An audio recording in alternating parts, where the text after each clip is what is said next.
Hey there ghouls and creeps, I'm Britt, and welcome to my channel where we do spooky, DIY, home, and lifestyle content all year long. It's the very end of August, or should I say October, as all of us Halloween heads love to refer to it as, which means Halloween decorating is just around the corner.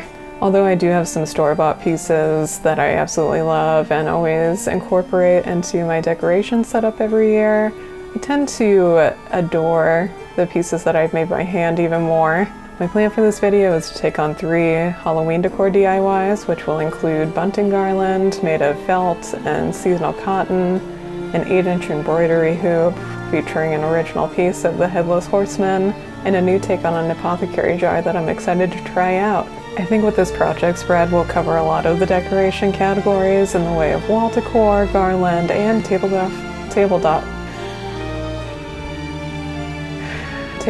decor that will hopefully be aesthetically amazing and functional. So let's get into working on our bunting garland.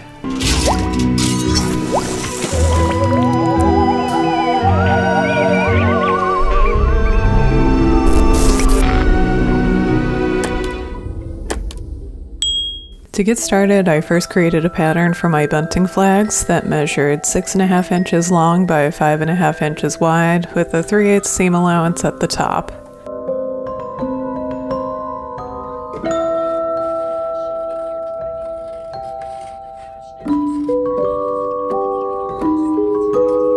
Using a rotary cutter and transparent ruler, I cut 3 flags from each stiffened felt square, cutting 3 sheets worth of each color.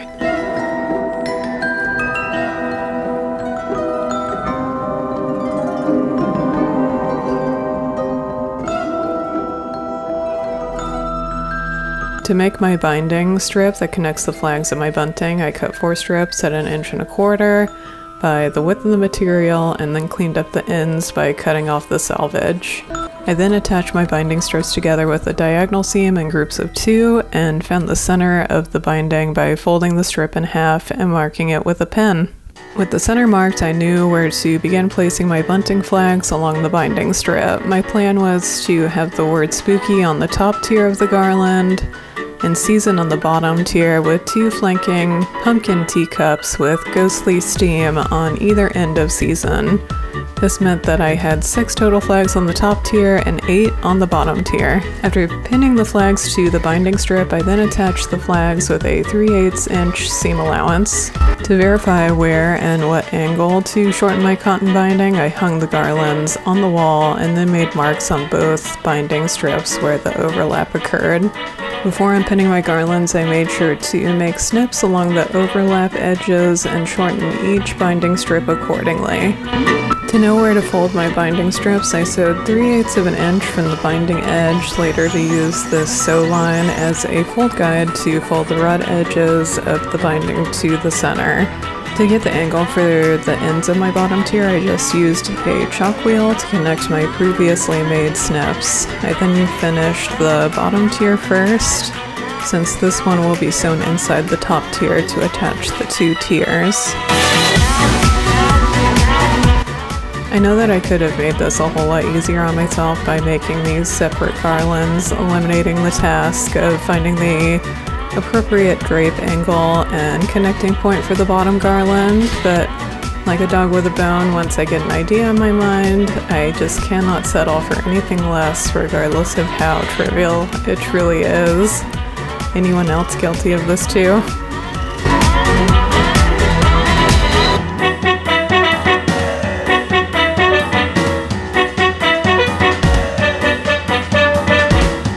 When finishing the ends of the top tier, simply fold the strip in reverse of how it will be finished, right sides together.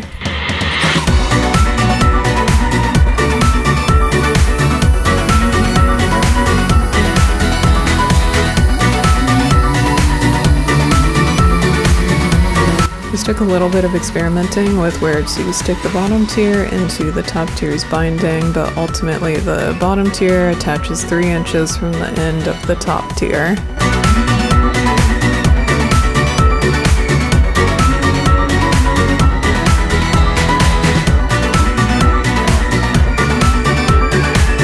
then sewed up the binding for the top tier, making sure to sew back and forth a few times over where the bottom tier connects.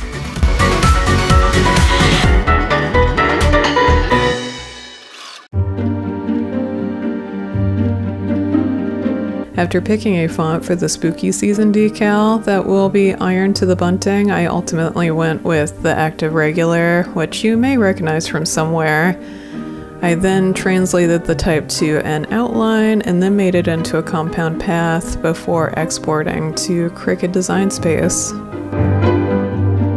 I went back and played with the letter spacing to avoid having so much waste like my original file, and was able to reduce the cutting surface from a 24-inch long mat to a 12-inch long mat.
After getting the text cut, weeded, and removed from the mat, I then created the file for the 2 steamy teacups and repeated these steps to prepare the decals for ironing. For any one of you that are familiar with the everyday iron-on material for Cricut, you know that, especially for text, you're supposed to mirror the type so that it cuts out in the correct direction. After realizing I made this mistake, I tried to peel a letter off and place it back on the backing plastic in the correct direction, just to see if I could get it to iron and stick. This didn't work, and I didn't have enough everyday iron-on to cut my letters again, so I had to go back to the store to purchase more and recut my decals. I was worried too, because I remembered when I purchased my last roll, they were running low, and that was a few days ago. Lucky for me, they did have a roll. I came back home, recut my letters, and got back on track with just an hour-and-a-half detour.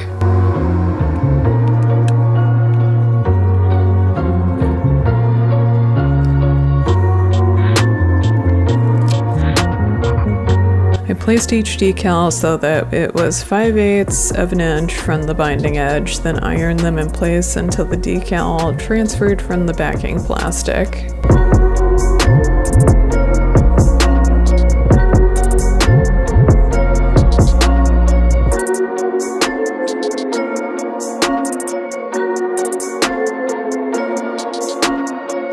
When starting the embroidery hoop project, I wanted my Headless Horseman artwork to be a 1/2 inch in from the edge of the embroidery hoop, so I created 2 locked circles to use as a guide when creating my decal. I did use photo references for drawing Daredevil and the Headless Horseman, because let's be honest, your girl is pretty abysmal at drawing people, and especially horses freehand, let alone click by click in Illustrator.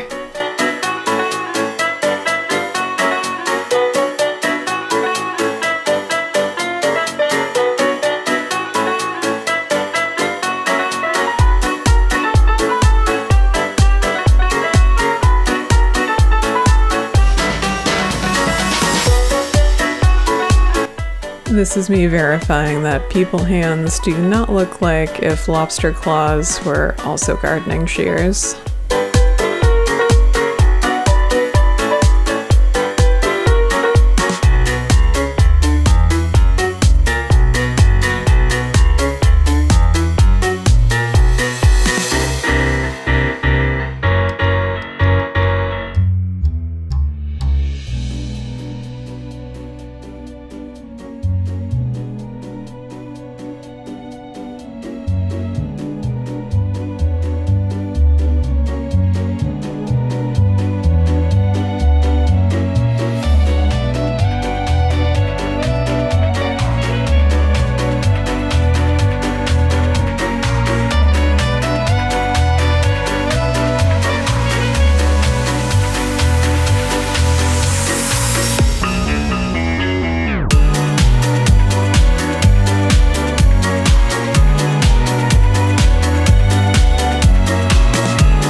Because I could not get the isolated pumpkin file to not look like a rotting jack-o'-lantern, I just cut the entire file, weeded only the area around the pumpkin, and cut the pumpkin from the rest of the decal.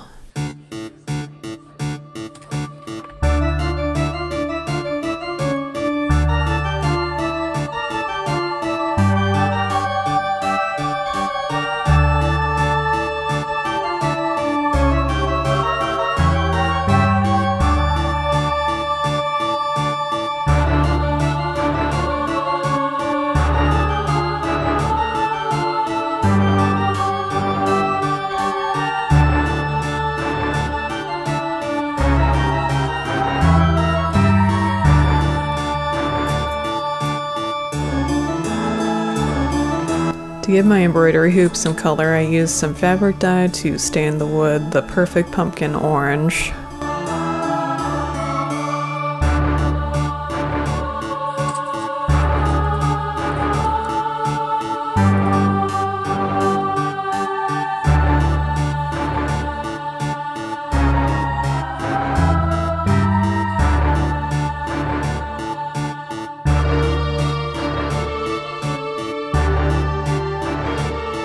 After getting my art centered in the hoop, I then pulled the excess fabric to the back of the hoop using a basting stitch and finishing off the back with a felt circle.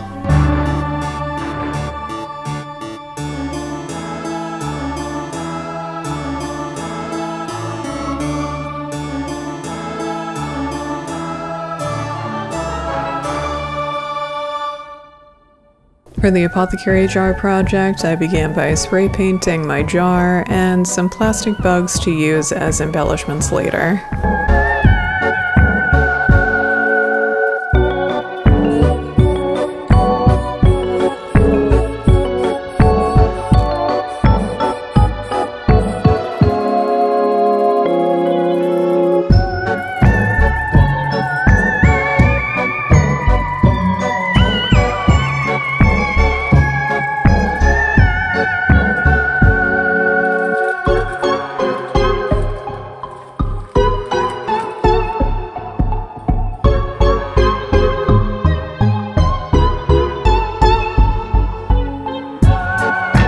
After a couple coats of paint and 24 hours of dry time, I used hot glue to adhere the bugs to the jar.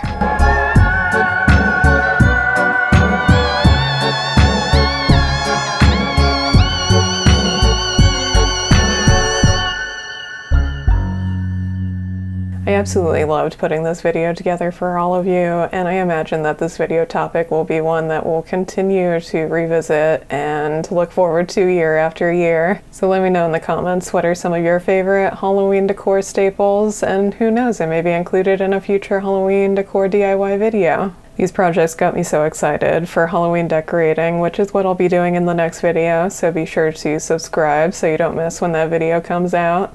Thank you so much for taking the time to visit my creepy craft corner of the internet and for watching till the end. Now let's get to that grand reveal. On a cold night tonight.